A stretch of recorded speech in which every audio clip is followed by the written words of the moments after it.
Thank you for your report.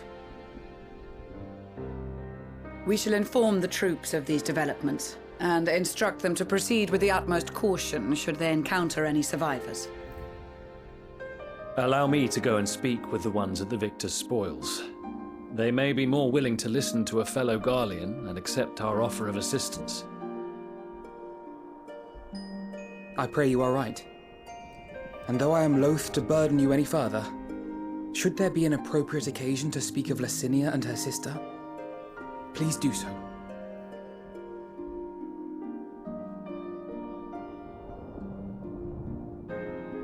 I am sorry to have put you through this. My distress is nothing compared to their suffering. So tell me, what else have we learned?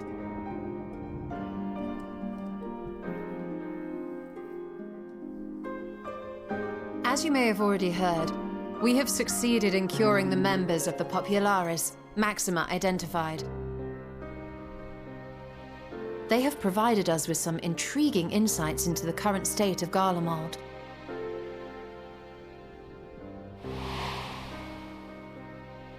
The assassination of Emperor Varus was the catalyst for the civil war. Nerva declared his claim to the throne, and his opponents refused to recognize it.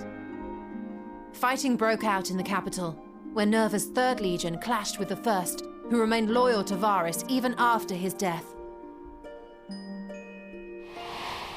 Of course, even Imperial warmongers would balk at the idea of turning their shining city into a battleground. Like burning down the wood to spite the wasps.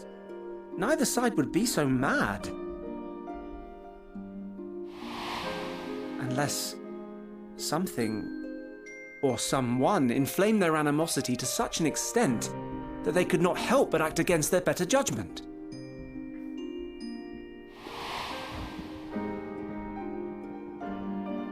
It brings to mind events at the Gimlet Dark, does it not?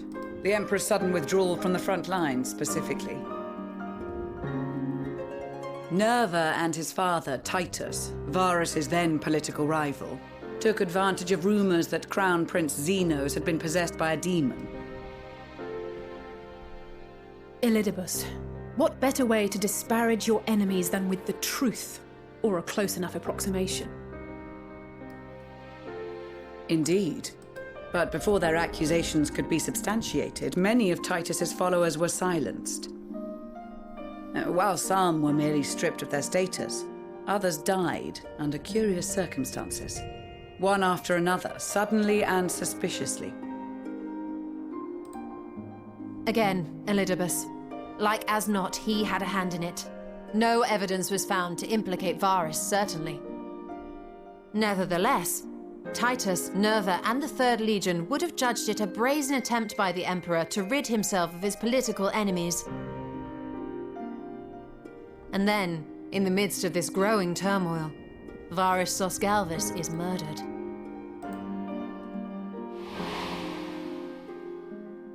And Garlemald's own prodigal son, Gaius van Belsar, is named the murderer. Shortly thereafter, Nerva claims the right of succession, and in response, the 1st Legion claims the assassination was part of a coup d'etat orchestrated by Titus and Nerva.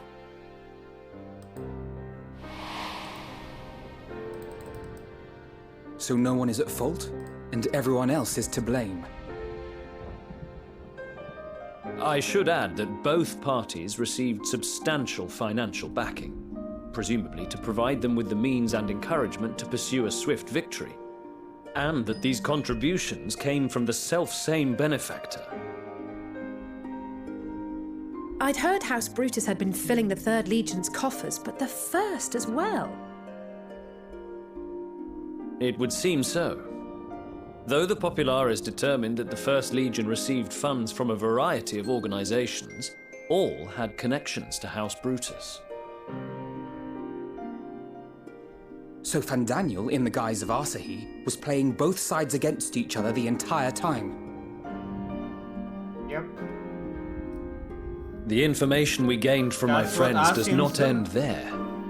One night, shortly after fighting broke out, the capital was shaken by an immense tremor. From that point onward, they have no memories. No recollection of any events, including our clash on the Magna Glaciers. But when asked about the Imperial Palace and its bizarre transformation, they somehow recall Emperor Varys giving them orders in their dreams.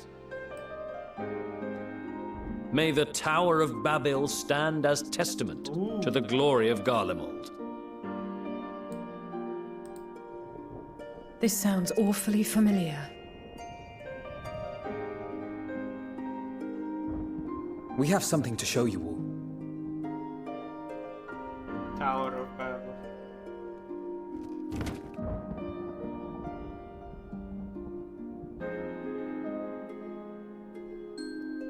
Varys spoke to them through this radio. Perhaps it was a recording, but if not, that would be inexplicable.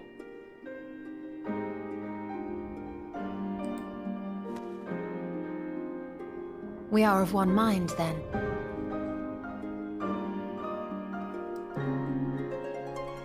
The ether that permeates the ore used in this device is almost identical to that of the talismans.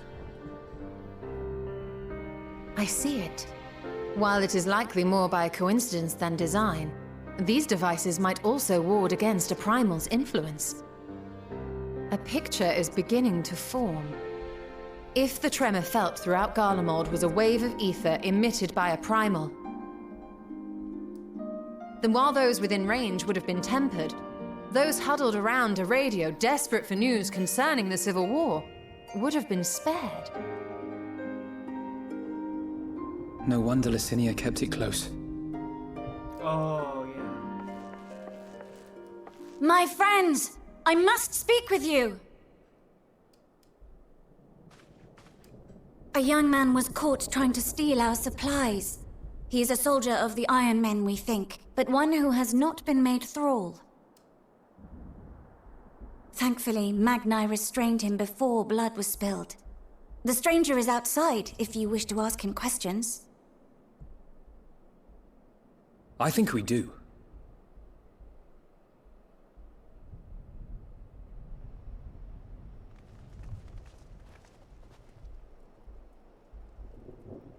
Who do we have here?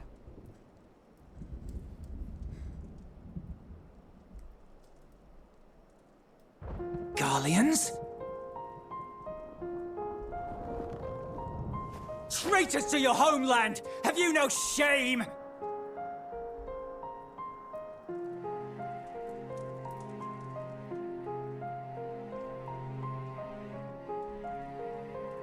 I am Lucia Junius, a Temple Knight of Ishgard. And you are? Iulus Pier Norbanus. And that's all you invaders will get from me. We are not here to invade Garlemald. Far from it.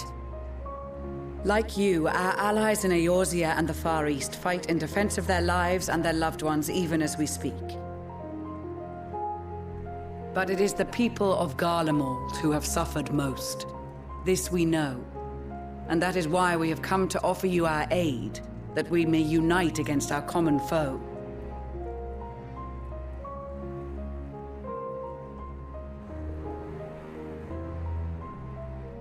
Whether you believe me or not, those are the facts.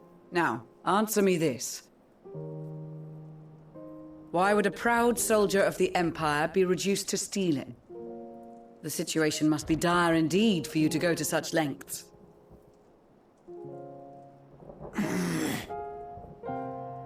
If it is supplies you seek, we would gladly share ours, or turn a blind eye while you leave with your spoils. I will not negotiate. My commander will determine how to deal with you and yours. If you wish to treat with him, I will take you, but no more than 3.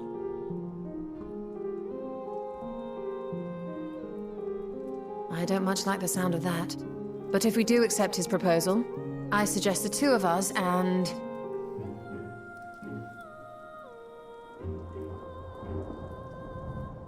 Please allow me and Alize to act as envoys. May I ask why? We have seen with our own eyes the hardships the Garleans face, how their futures and lives hang in the balance. It's not the warmest invitation, but it's an opportunity to prove our intentions true. Maybe not a chance to make things right, but a chance to make them better.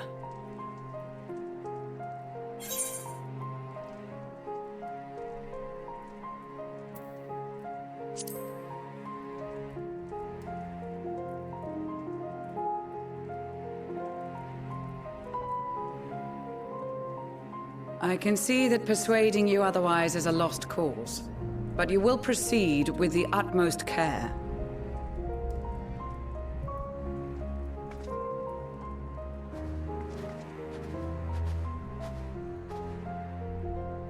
A couple of children and what? A sellsword? Is this an insult? Not in the least. You will find that they are more than qualified to speak on our behalf. There are many dangers on the road ahead. I will need that back.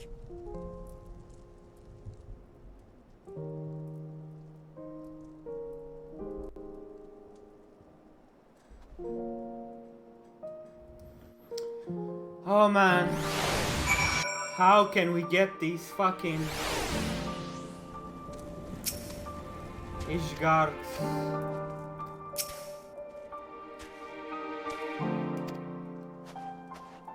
Not Ishgards, Garleans to fucking understand.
Oh, so you go from there.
These are their chosen representatives.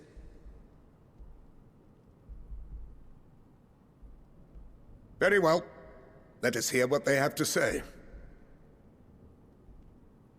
Yes, sir.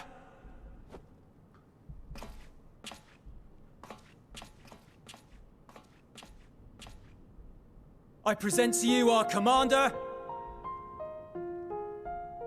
Lord Quintus Van Kina, Legatus of the First Legion. The first? I had no idea you had survived.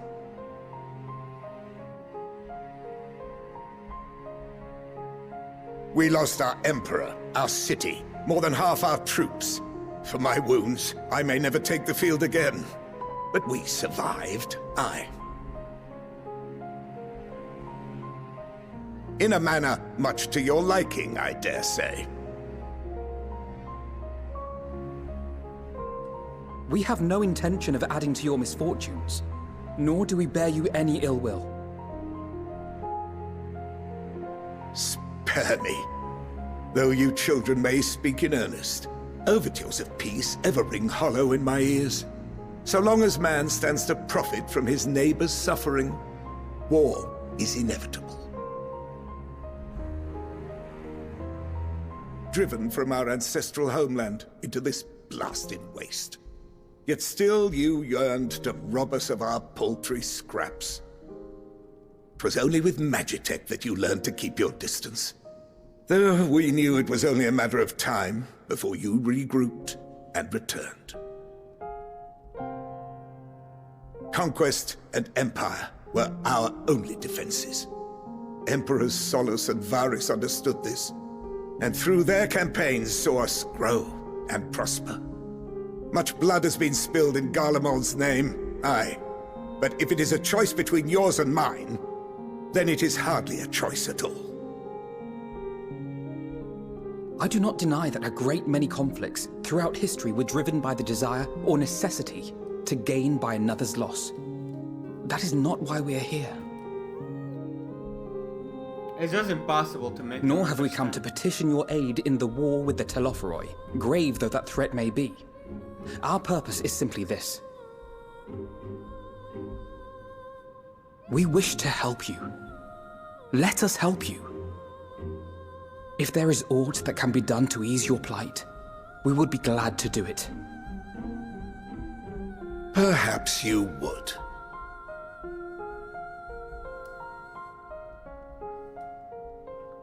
But regardless of the ideals you espouse, your leaders would not send an army into Garlemald if they did not stand to benefit.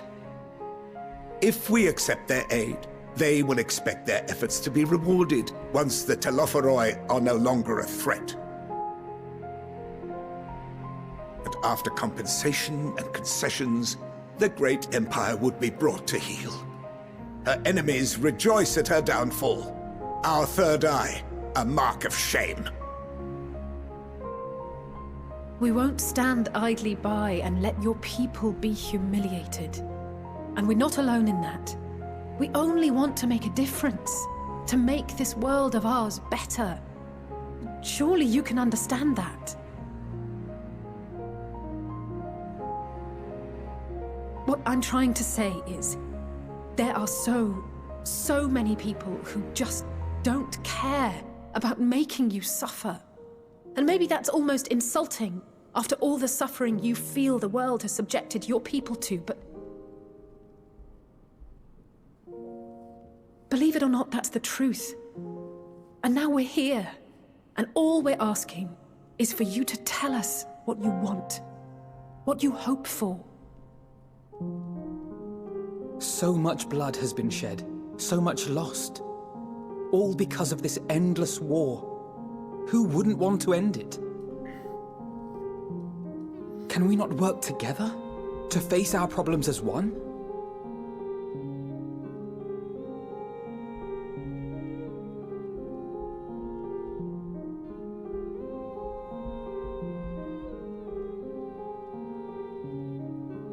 Answer me this, young peacemakers. If a world without conflict is your desire, Why reject the unity and prosperity of Garlemald? Is it because we do not share your faith? That we do not share your heritage? That our ideals and virtues differ? That we cherish and hold in the highest that which you do not? Disparity is the root of discord, and peace built on compromise is flawed and fleeting. Happiness for one and all is a dream, and the reality is that to the victor go the spoils. That is why we Garleans will never submit nor surrender. For freedom and for pride, we will remain true to ourselves until the bitter end. That is my hope. God damn. They're really stubborn. It seems there is nothing more to say on the matter.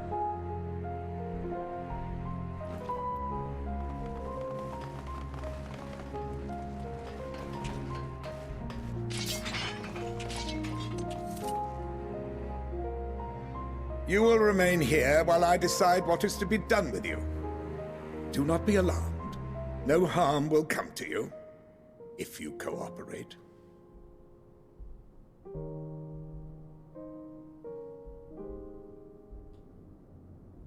We will not resist. However, as your guests, I ask that we be allowed to speak with the other members of your group. As you wish. I had no intention of locking you up, as by dawn you would be frozen stiff and you're no good to me dead. You are free to move about the encampment, but there is one condition. Collar them.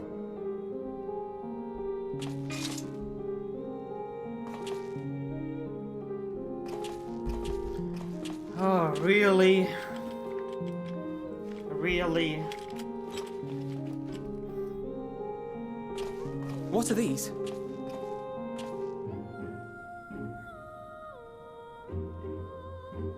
Incentive. You'll be watched at all times. Stray too far or act suspiciously, and we will administer a rather painful shock. Stop! Keep away from that one.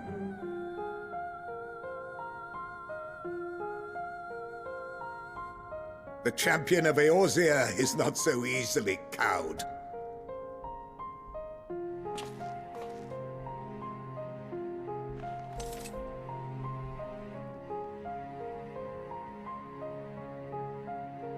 Even if she allowed herself to be collared, the shock would be no more than an itch. No. If she refuses to obey, we will activate the twins' restraints instead. What an asshole, dude. Jesus. You needn't worry about us. We'll forget we're even wearing them soon enough. Even now, you still... Why go to such lengths? What is it all for?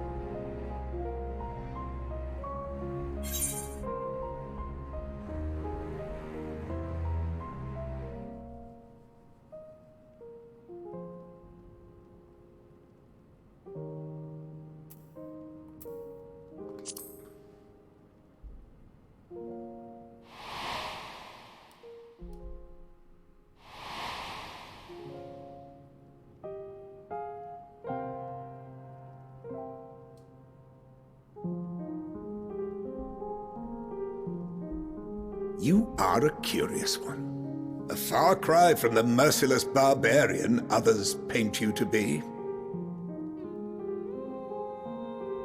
You will be their warden. Take them away. Yes, sir.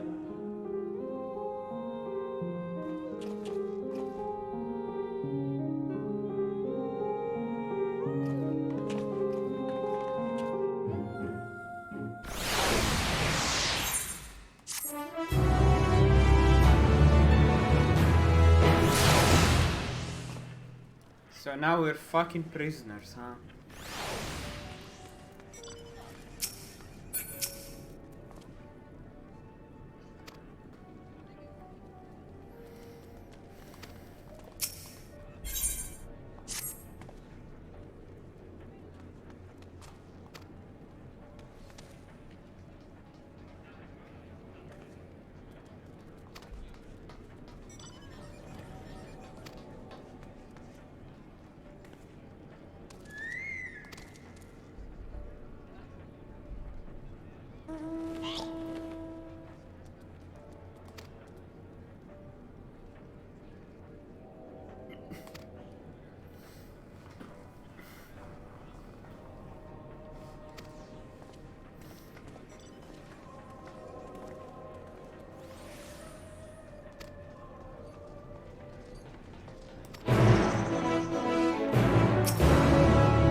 Oh, she was in Praetorium.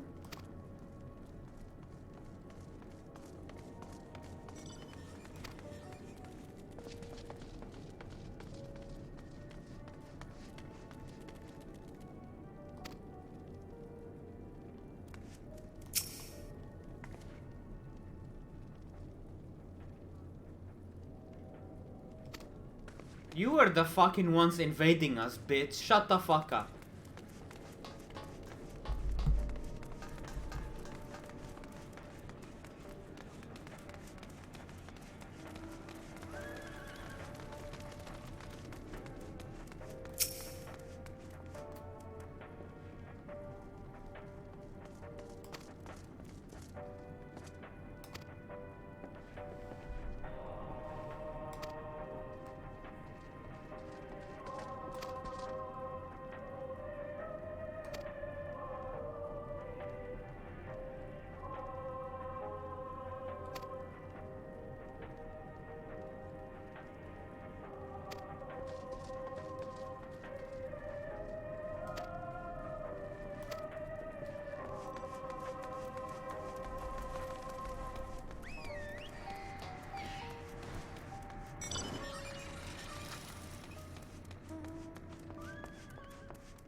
It's really like being in the zombie apocalypse, to be honest. I get those vibes here.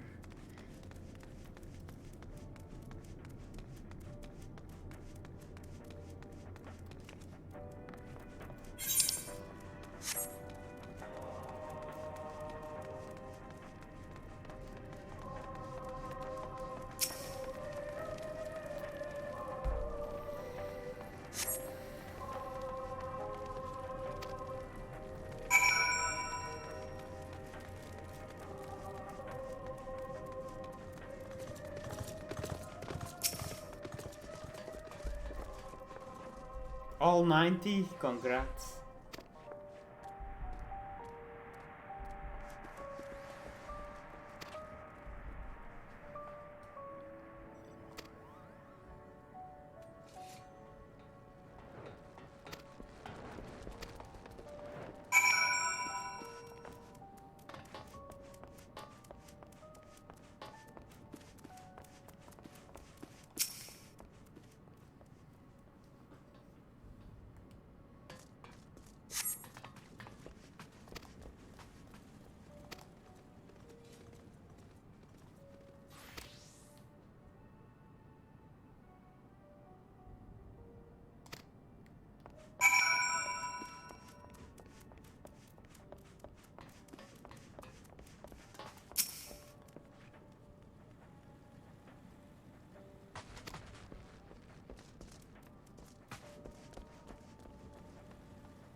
I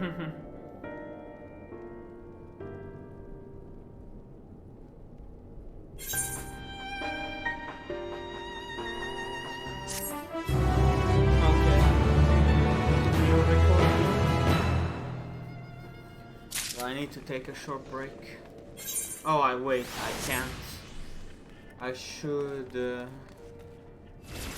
get back to close to Aetherite that I had. Okay.